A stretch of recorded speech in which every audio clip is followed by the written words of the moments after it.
all texts require interpretation, and even our English translations of the biblical text.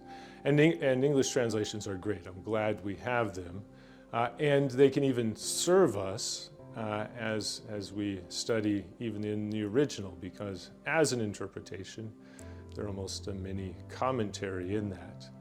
But to get so that we can have more tools and closer access to the original and see why people have interpreted the way that they have, we need to know the original languages.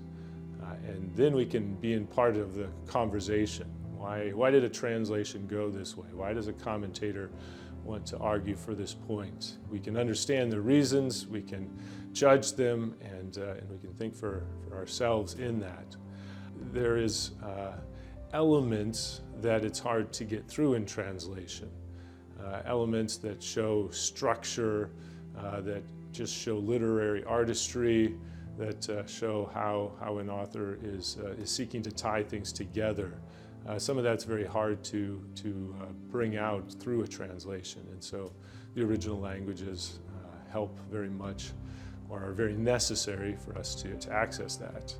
We have, for example, in the commandment on the Sabbath, it talks about us sanctifying or consecrating the day, and God sanctifying or consecrating the day. And we don't do it in the same way. God did it in the creation as He consecrated, He made holy the day. But now we are to consecrate it in the sense of treat it as holy. And we can find that in the original grammar, that these Hebrew verbs, they can have both what's called a factitive and an estimative use. The one making it holy, the one treating it as holy. And if we don't understand that, don't see those possibilities, we can be confused.